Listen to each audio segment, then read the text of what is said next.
about pros and cons of syndications. And just a little background.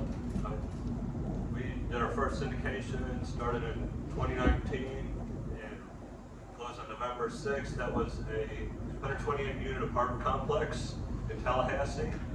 And you might know what happened about 4 months later. So COVID hit, and before that we had problems with the property management turnover. So we had to find new property managers, and then COVID hit, tenants don't want to pay rent, and the word gets around that they're not going to get evicted. So we had some challenges, but we were able to get through the entire process, sold the apartments in 2023, and all the investors got their 8% preferred returns. It was not as high as we had anticipated for everybody, but at least everybody was able to get what we had, at the bare minimum. And the syndicators also got the matching return that they were planning on. Well, so that everything was per the documents. So it didn't go as expected, but we were able to ride it out. And since that time, we have shifted our focus to look for other syndications that look very promising, that are being done with experienced operators. And so that's where we like to invest. And it gives us some advantages because we can invest in different parts of the country, not just limited to one particular location. So we'll go into this and start exploring some of the different pros and cons. Disclaimer, I'm not an attorney. Jeff's an attorney. You need an attorney, you can pay Jeff. But I'm not. I'm an investor, not a CPA. So when you need the professional advice, please seek it. I am not an IT guy, so anybody got a clue how to make this show up here would be great. I'll come up with the slide.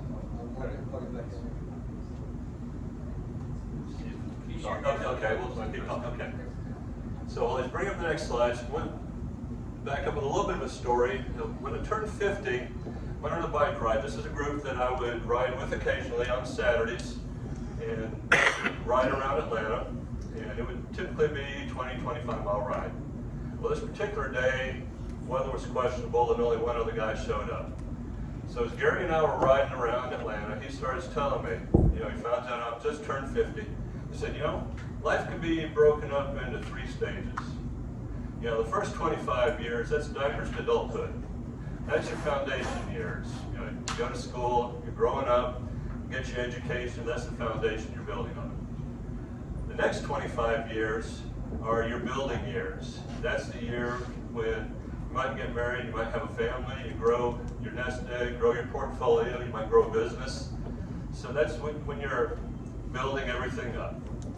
He said then the next 25, 50 to 75, that's the best third. That's when you're getting to enjoy the fruits of your labor. You might have grandkids, your kids are graduating college, you get to spend more time with your spouse, significant other, and you get to just really enjoy some more adventures. And then everything after 75 is gravy. Well, Gary was into his gravy years, so I figured he probably knew what he was talking about. And also realized if I'm at 50, and this is the best third,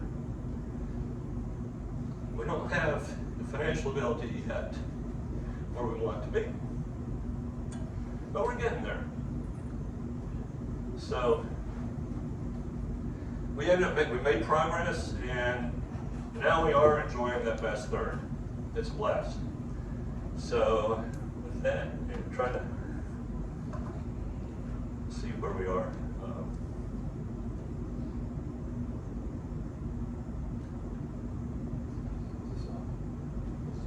Yeah, this is PowerPoint. I didn't share the screen earlier. Do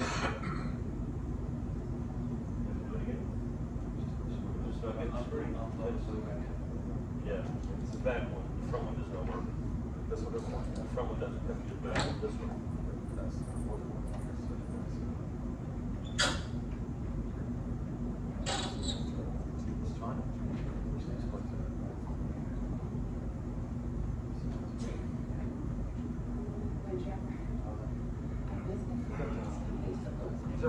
the TV turned on?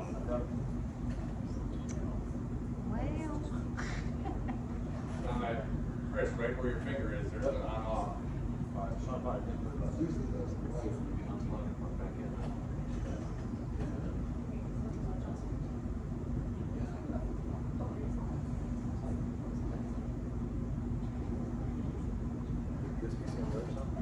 Yes.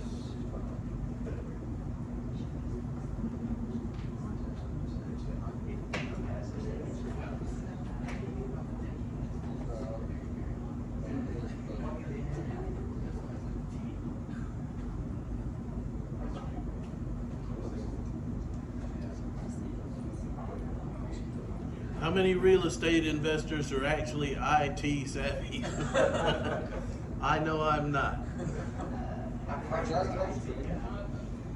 I wouldn't even. How many real estate investors does it take to turn on a TV? Sure.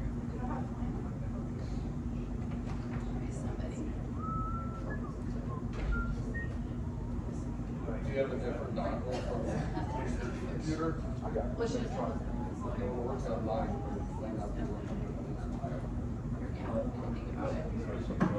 If I had $1 for every time this happened to me, man, I'd be rich. yeah.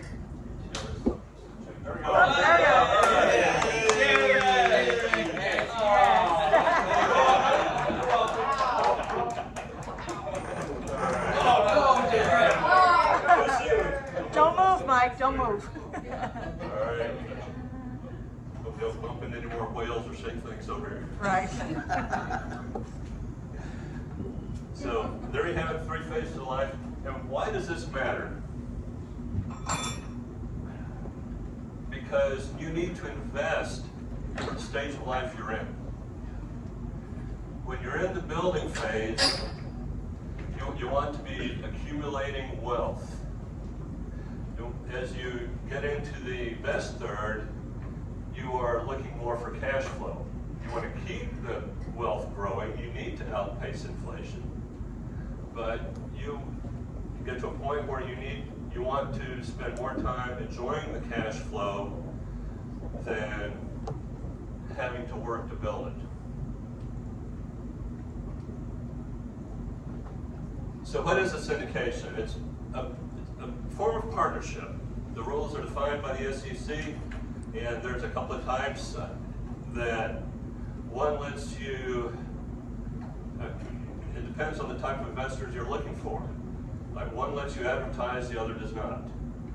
So you can network with other investors, you can partner with people you know, and you can have non-accredited investors, and there's a limit to how many you can have.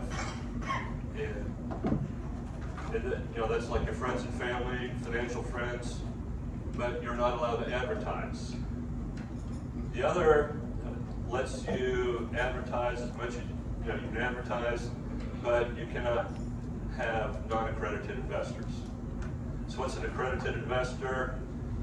It's one of the easiest ways to qualify is a net worth over $1 million and that does not include your personal residence. So another way is by your annual income for the past 2 years. I think might be $200,000 if single, $300,000 if you're married. So those are the 2 most common ways to qualify as an accredited investor. And there are other ways as well, such as in family offices, but I'm not going to cover all that. So let's see, I think that covers. Okay, so you'll have general partners. Those are going to be your syndicators. They're the ones who make the day-to-day decisions, operate the property, your asset managers. And then you also have limited partners who put up the capital. And so they're also equity investors. The general partners should also be putting up capital. That's one of the keys we're looking for. We want people to have skin in the game. That is one of our cardinal rules. So why syndicate? We want to be able to acquire larger properties, get economies of scale. One of the things my dad taught me when he was in real estate was You want to buy real estate the way you buy bananas. You want to get it in bunches. So one of the ways I see that is like in apartments, you have many units at a time. What happens if you have 100 units and you have a vacancy? What happens if you have 5 houses and 1 vacancy? When they're leveraged, that can be a big impact on your cash flow. So you end up spreading out the risk, and you also get economies of scale. You have a property manager on site, you have a maintenance crew that's used to fixing common things. They can come out and fix your plumbing, they can fix your HVAC, and it's a lot cheaper than when you're paying somebody else to come out on a single family house. We can also diversify across multiple assets with the same amount of capital. So you can say you have $500,000, you can go out and buy a couple houses, few houses, or you can invest in several different syndications. You can be in 5 different properties, $100,000 each, or maybe 10 properties at $50,000 each. And this helps to spread your risk. And then there are also, sometimes people want to be passive. They don't want to deal with the tenants and toilets. And you know, as syndicators, we will end up having property managers. We don't want to be the ones managing the property day to day. You want to keep an eye on what's going on, but we don't want to be in there every day. The life cycle. A few parts of that. First of all, pre-acquisition. Before you buy the property, of course you do your due diligence, you make you come to agreements with the seller, and you have to get the property under contract. Once you get it under contract, it's time to get the legal documents prepared. So contact an SEC attorney, somebody that understands the SEC regulations and how you want to set up a syndication. That person will also protect your interests. They may you may have an idea of what your equity split ought to be, whether, you know, how much goes to the equity partners and how much goes to the syndicators. Your SEC attorney may tell you, no, that's not the way you want to do the split. You want to do it a different ratio. Or you may want to do a waterfall where the more somebody invests, the higher their preferred return is. So it's good to get that advice, but you have to have the legal documents so that everything is written. People can go back to it in the future and see what it is they agreed to. And it forces you to have everything in writing. So this provides a legal protection for both the syndicators and the investors. Then, once those documents are prepared, then you can talk to your investors and say, hey, this is what we have. This is available, we're investing in it, it's an opportunity for you, and then you present it. Once you open it up, you know, the amount of time you have, you know, it just depends on how many people pour money into the escrow account to fund the deal, you know, as far as how much time people have to get in.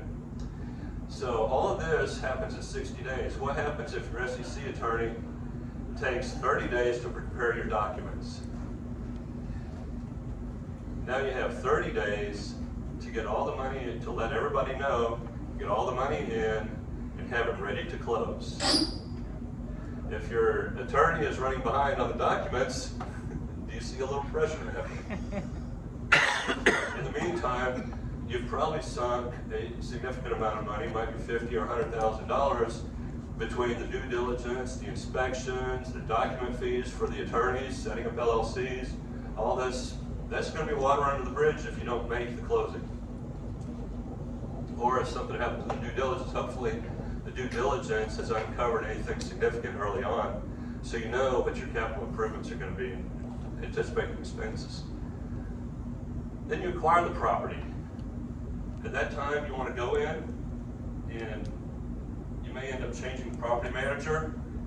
You'll end up deciding what to do there, and you'll also start making the capital improvements. That'll take some time, but then you'll start making distributions. Once you start having the cash flow coming in, you can start making distributions to your investors. It may or may not happen in the first year. It all depends on when the property is cash flowing.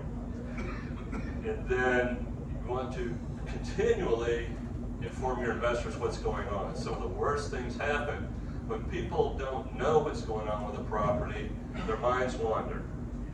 What happens when somebody tells you nothing's going on? What happens?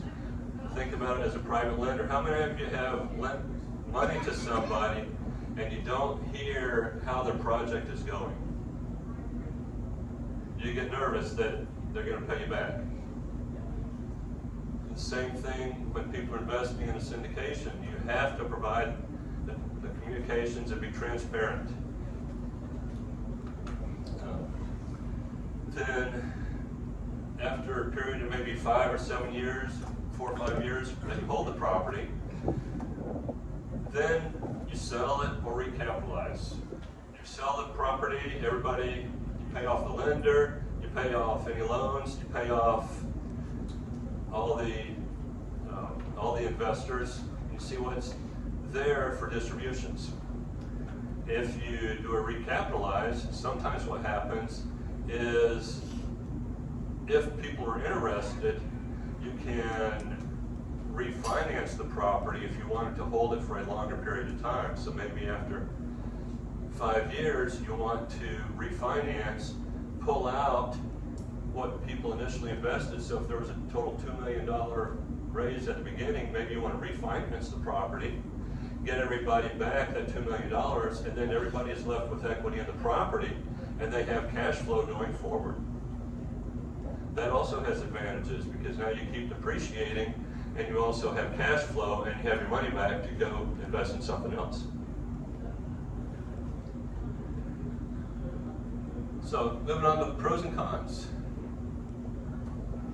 Back to some of the reasons that you might want to syndicate. Let's start with the syndicators. You have scale and efficiency, so that you want to scale up, you want to build equity faster, but you also have the efficiency of something where you have the economies of scale. Non-recourse funds. When you get into commercial lending, it's not like trying to get a house mortgage. Now you're able to get non-recourse funding so that the credit does not come on you personally, but it goes on, it's against the property. Now there are bad boy clauses in there. If you totally screw up or make some significant mistakes, yes, you can be liable. You have a question, Chris? So, is that even the GPs don't sign personally for that? Right. The GPs don't sign personally, but there are liabilities if you do something wrong. Like if you are Gross negligent? gross negligent, yeah. Steal money. Yeah. Carve out. Right. Yep, thank you, Will. Like having partners. Usually one of the general partners is going to be more experienced than the others. But everybody brings different experience to the table. So somebody may be excellent at property management, somebody else might be really good at rehabbing or the general repairs or the capital improvements. Everybody brings something different. The equity split tends to be favorable for the general partners. You're putting the deal together, you're able to see. Okay, then the advertising. You're able to advertise a property. Let's see. That's for looking for investors. The diversification. You can diversify across different markets. And one of the reasons I like that in Florida, people heard about the hurricanes we've had. Hurricanes and taxes, insurance have been in the news. So we can diversify across different parts of the country. So, some of the investments might be in Florida, Texas, North Dakota. And then become an asset manager, not the property manager. So we don't deal with the tenants and toilets directly. You let the property manager handle that, but you want to stay in touch with what's going on in the property. You want to know, you want to stay in tune. And then depreciation. One of the things we discovered recently, well, first of all, normal depreciation, you have your straight line. With apartments, it's still residential property. What's the depreciation schedule? How long is that? Residential, 27.5 years. Right, 27.5 years for straight line. But you can also do a cost segregation study and accelerate that depreciation. So you get more depreciation in the early years. So during this holding period, you can get a significant reduction in your taxes. Yes, Chris? Question about the cost savings. We're looking at doing that across our portfolio. It's not an apartment complex. When you do it with a cost savings, that you're depreciating things like ovens and refrigerators and flooring and stuff like that at a different rate than the actual structure. What does that look like when it's recaptured at an eventual sale? You really not want to do that. Okay, so the question is, in the cost segregation study, since you are depreciating some items a lot faster, like in 3 to 7 years instead of 27.5, what does that look like on the recapture? And I'm not an accountant, but it's my understanding you still have to recapture all the everything that was depreciated. So if you depreciated 30% of the property's value, then you are going to be recapturing that 30%. And that's off of ordinary income, as opposed to capital gains. Thank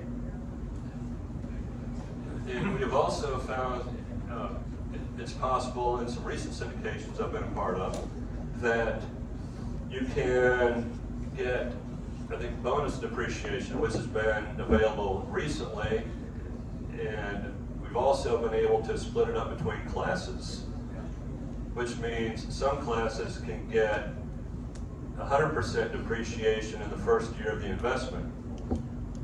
So if you invest $100,000 in one year, you can get almost $100,000 depreciation.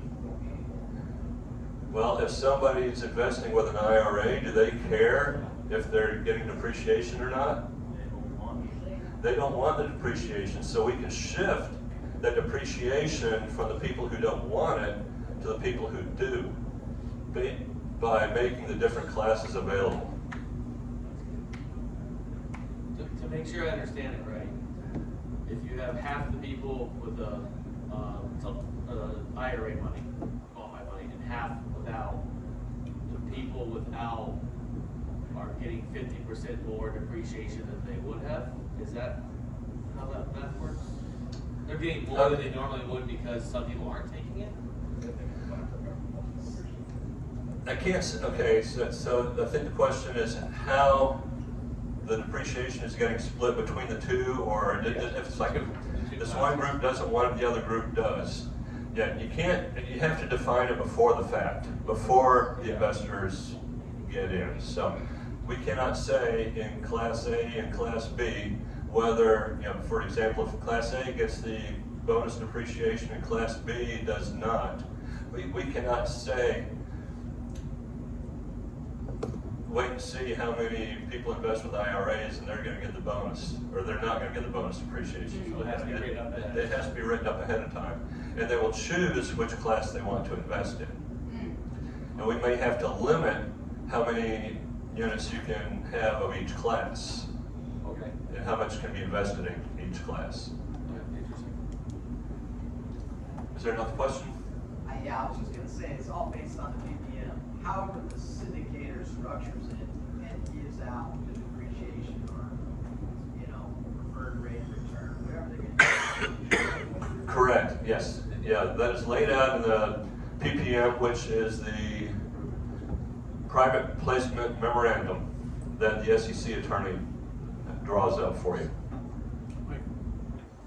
In that scenario you're talking about, then would you traditionally see people that are not taking depreciation benefits, would they get a higher rate? That's a good question. With the people that do not want the accelerated depreciation get a higher preferred rate?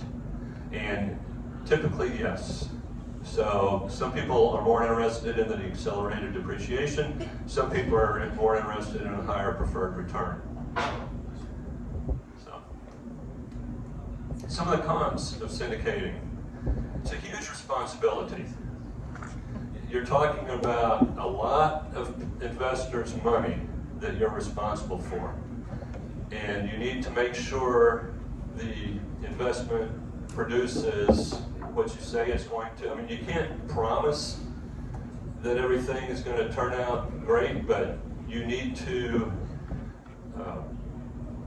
you don't want to lose people's money. You need to make sure you have enough capital in there for the improvements, for the performance. Because if you don't, and if you don't perform to what would be expected, then there are legal repercussions, financial repercussions. You don't want to lose a large portion of your nest egg or all of it because you screwed up. So that is one of the biggest risks that you have to manage. Yes, Chris? So, not just the ones that you've done, but obviously other syndicators that you've talked to,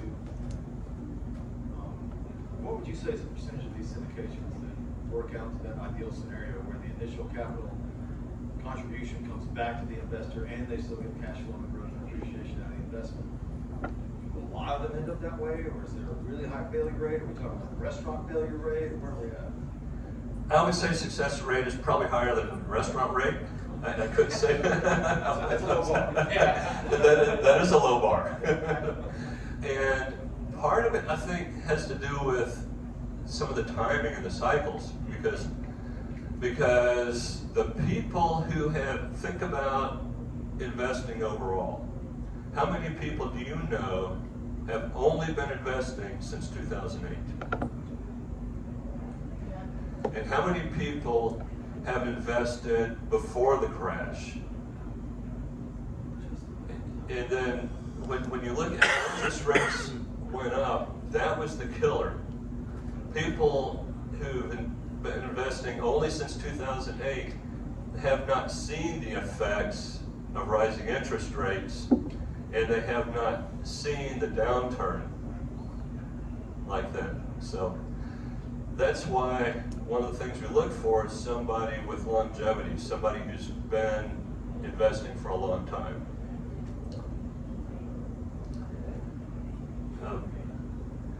The legal costs, there are some people wonder, okay, I'm gonna have to speed this up quite a bit. All right, so the legal costs, that might be 15 or 30 grand to syndicate. People sometimes think they can just pull a deal together and the partners will come together and say, no, we'll just be general partners together, or we don't have to syndicate. But you've got 5 people involved. How much work are each of those 5 people doing? Are there people out there who are just putting money in and not doing any work? If that's the case, you should be syndicating. I'm not talking about somebody lending money as a lender. I'm talking about they want to be one of the investors and one of the partners, but they don't want to do anything. That's a dangerous scenario, and that's when you should be syndicating. So what's the ideal number? I can't say, but our attorney says if it's over 4, definitely syndicate. It's hard to split up. So let's move on to limited partners, some of the pros and cons. You might want to do it because it's hands off. All right, somebody else is handling everything. You don't have to deal with the tenants and toilets. The returns are better than the stock market overall. What are they? Most syndications I've seen look for something mid to high teens. Some of them go higher, but that's a typical target range. The stock market, S&P, has been around 10%. If you look at however many decades you go back since the stock market's been going on. So the stock market goes up and down a lot. Syndications, you have a pretty good idea what you're supposed to be getting. Are you going to get more or less? It depends. So you have the economies of scale we talked about. It doesn't take credit. You don't have to do a house, if you're going, to refinance a house, you can get a DSCR loan. It may or may not they may or may not look at your credit. They probably will. But you can get, you can make the investment without having to take out a loan.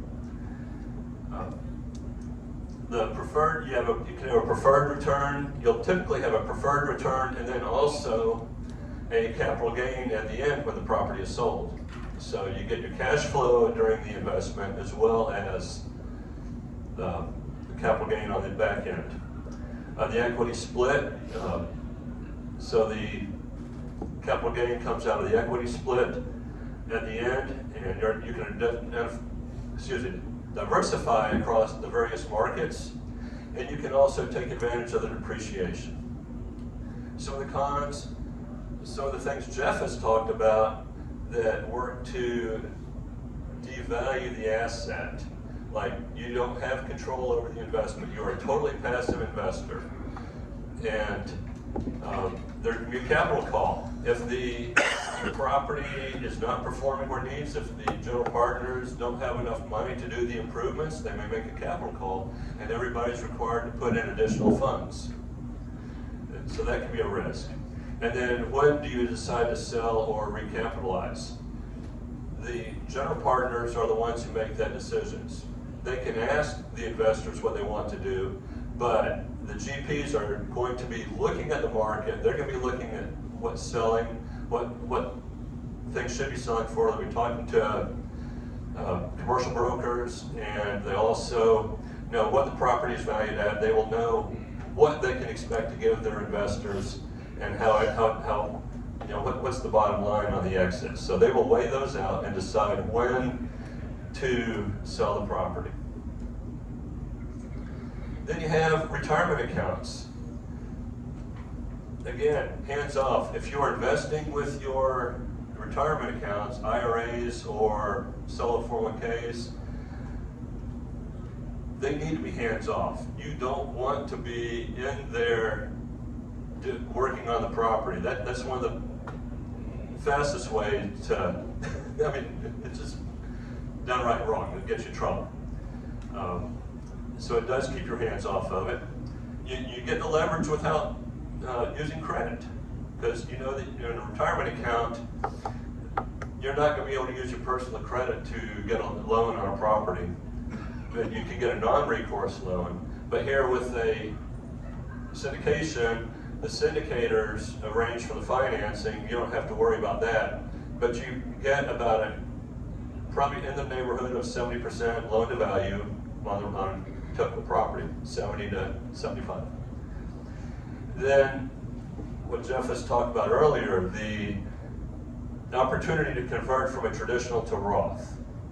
Before coming here, I had talked to someone else who would do that evaluation, and that would probably, I couldn't remember, if it was like somewhere between $1,200 and $1,600. So it costs a little bit to make that conversion, but you can buy the property, or you can invest in a syndication with a traditional IRA or 401k, and then convert it to the Roth and pay less taxes, or you pay taxes on the conversion, and then the withdrawals will all be tax-free because they're in a Roth.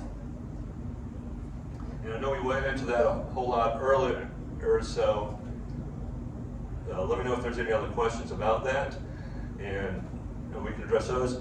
One of the cons with retirement accounts is UDFI, that's unrelated debt financed income, if you're investing with an IRA. So if this IRA has a large gain and that property was leveraged, then the portion of the gain that was due to the leverage is taxable. Everybody follow that? So that is one of the cons, one of the risks, but I think that, one of the best, but you don't have that problem if it's with a 401k. We are getting low on time, so just some of the ways we like to reduce the risk, looking at a syndicator who, you want to find people with character. That's the first thing. We don't care how good the deal is if we don't trust the person doing it. What's their experience? How much experience do they have? How many market cycles have they been through? How many deals have they done? What's gone wrong? Tell us about some of the things that didn't go as well as they should have. How often do they communicate with their investors? And then look at the opportunity. Does it meet your objectives? What stage of life are you in? Are you looking to build the equity, or are you looking for cash flow, or a combination? You don't care. You just want the total return in there and then keep investing. Then look at the property. Do you expect it to perform as well as they think it will? What's their business plan? How about the location? Does everything seem to make sense? And with that, what other questions do we have? Can you go back to the one slide? Go back, okay.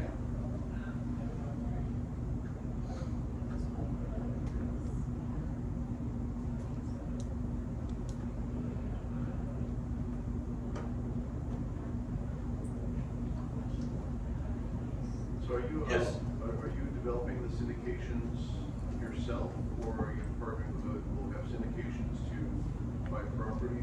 How are you involved? Okay, questions, are we syndicating now, or are we looking for other syndications? So what we do now, we look for what we call the best of the best. We're looking for syndicators who have performed multiple times, have a good track record. They've been through various market cycles. They've also done several syndications full cycle, from buying through the selling and distributions. And you're looking for them to invest in? Or We look for them to invest in, and also to bring a group of investors to invest in with them.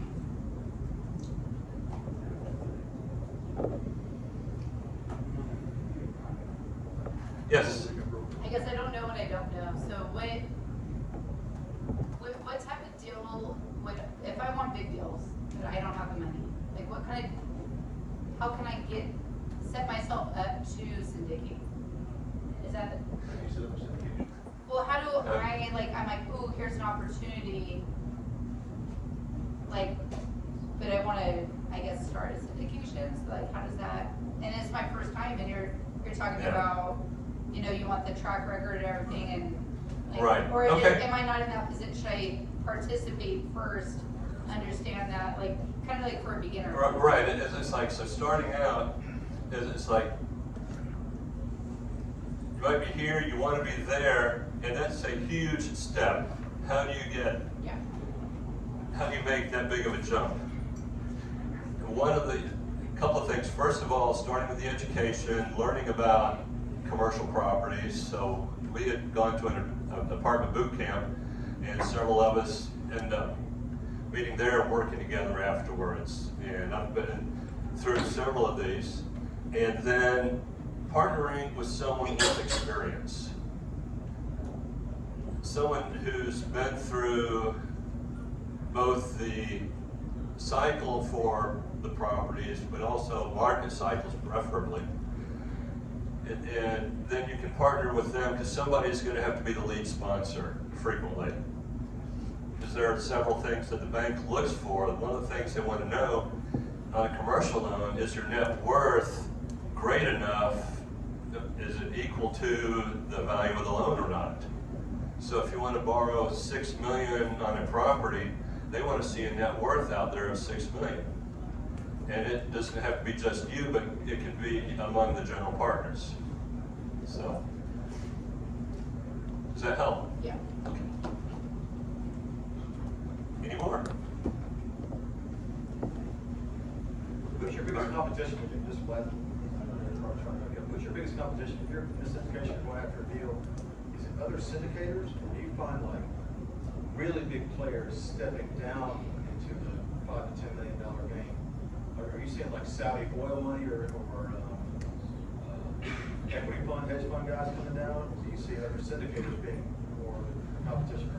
That's a good question. Who do we see as our competition? And that's one of the reasons we've driven the direction we have. Because people, I feel like some people are still paying too much for property. When the interest rates went up, commercial property values have to go down in order to maintain the same cash flow. But sellers don't want to sell. But when you have a balloon payment coming up, all of a sudden there's some incentive. But there are still people out there willing to pay more than we will. So if we can't find a high enough return on an investment, we're not going to buy it. But for some reason, there are other people out there who are able to find properties they're able to give the investors higher returns.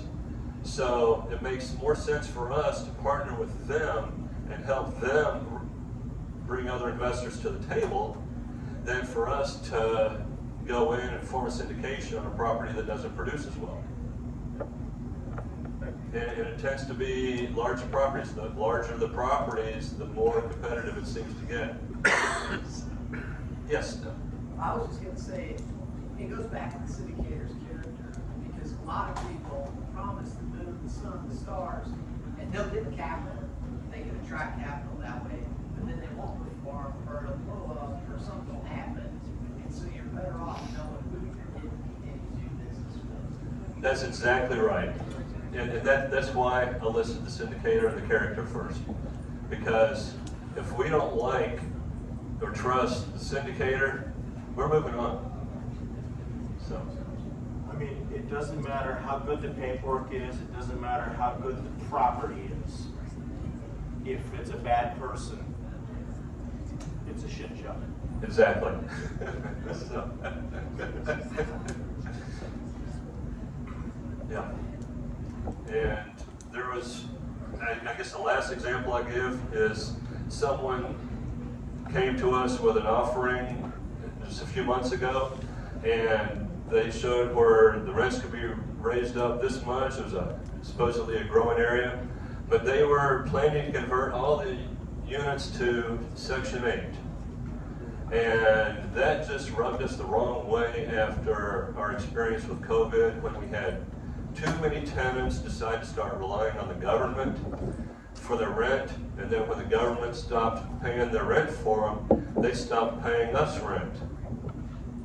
And that just rubbed me the wrong way, and so it just didn't feel good. Regardless, I mean, so whatever it is that you want to invest in, it still needs to give you good vibes about what you're doing. So. If only there was a website that listed all the syndicators in our space with the track record, performance, and all that. Chris, you get that? There should be a website if you want to register a domain name. And then it's syndicatorratings.com. All right. Thanks, Larry. Hey. All right. Thank you. Breakmysyndicator.com.